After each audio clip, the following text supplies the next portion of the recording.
de Machado de Assis, Dom Casmurro, capítulo 130. Um dia. Porquanto um dia Capitu quis saber o que é que me fazia andar calado e aborrecido, e propôs-me a Europa, Minas, Petrópolis, uma série de bailes, 1000 desses remédios aconselhados aos melancólicos. Eu não sabia que lhe respondesse. Recusei as diversões. Como insistisse, repliquei-lhe que os meus negócios andavam mal. Capitu sorriu para animar-me. E que tinha que andassem mal? Tornariam a andar bem. E até lá, as joias, os objetos de algum valor seriam vendidos e iríamos residir em algum beco. Viveríamos sossegados e esquecidos. Depois, tornaríamos à tona d'água. A ternura com que me disse isto era de comover as pedras. Pois nem assim. Respondi-lhe secamente que não era preciso vender nada. Deixei-me estar calado e aborrecido. Ela propôs-me jogar cartas ou damas, um passeio a pé, uma visita a Matacavalos. E como eu não aceitasse nada, foi para a sala, abriu o piano e começou a tocar. Eu aproveitei a ausência, peguei do chapéu e saí. Perdão, mas este capítulo devia ser precedido de outro, em que contasse um incidente ocorrido poucas semanas antes, 2 meses depois da partida de Sancha. Vou escrevê-lo. Podia antepô-lo a este, antes de mandar o livro ao prelo, mas custa muito alterar o número das páginas. Vai assim mesmo.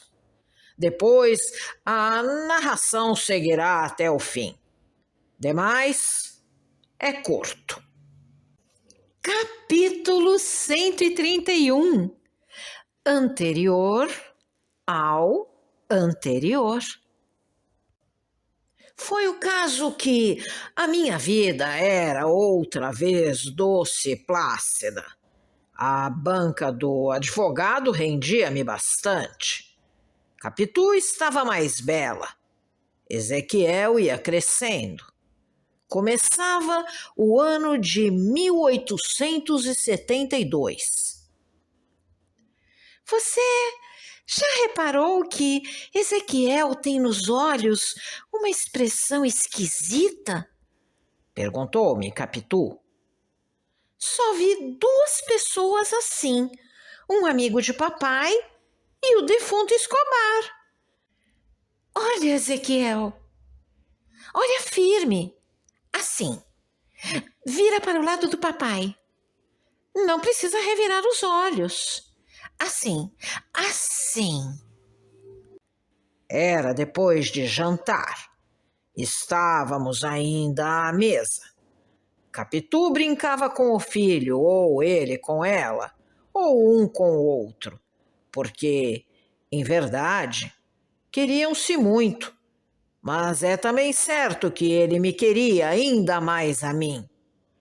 Aproximei-me de Ezequiel. Achei que Capitu tinha razão. Eram os olhos de Escobar, mas não me pareceram esquisitos por isto. Afinal, não haveria mais que meia dúzia de expressões no mundo, e muitas semelhanças se dariam naturalmente. Ezequiel não entendeu nada. Olhou espantado para ela e para mim e, afinal, saltou-me ao colo. Vamos passear, papai! Logo, meu filho. Capitu, alheia a ambos, fitava agora outra borda da mesa.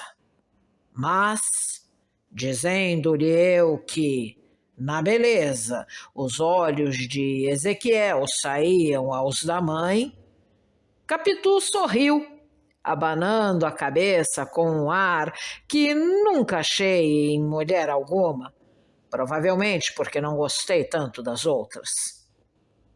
As pessoas valem o que vale a afeição da gente. E é daí que Mestre Povo tirou aquele adágio que quem o feio ama, bonito lhe parece. Capitu tinha meia dúzia de gestos únicos na terra. Aquele entrou-me pela alma dentro. Assim fica explicado que eu corresse à minha esposa e amiga e lhe enchesse a cara de beijos. Mas este outro incidente não é radicalmente necessário à compreensão do capítulo passado e dos futuros. Fiquemos nos olhos de Ezequiel. Capítulo 132. O debuxo e o colorido. Nem só os olhos, mas as restantes feições, a cara, o corpo, a pessoa inteira iam se apurando com o tempo. Eram como um debuxo primitivo que o artista vai enchendo e colorindo aos poucos, e a figura entra a ver, sorrir, palpitar, falar quase, até que a família pendura o quadro na parede em memória do que foi e já não pode ser. Aqui podia ser e era. O costume valeu muito contra o efeito da mudança, mas a mudança fez-se, não à maneira de teatro.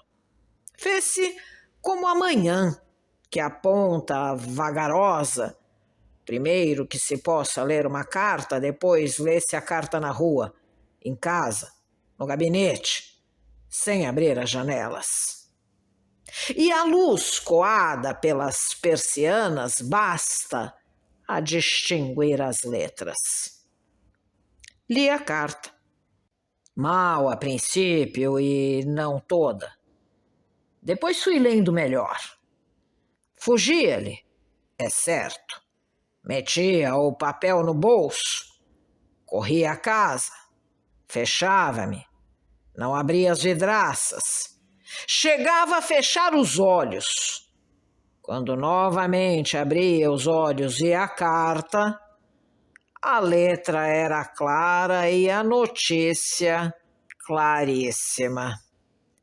Escobar vinha assim surgindo da sepultura, do seminário e do Flamengo para se sentar comigo à mesa, receber-me na escada, beijar-me no gabinete de manhã ou pedir-me à noite a bênção do costume.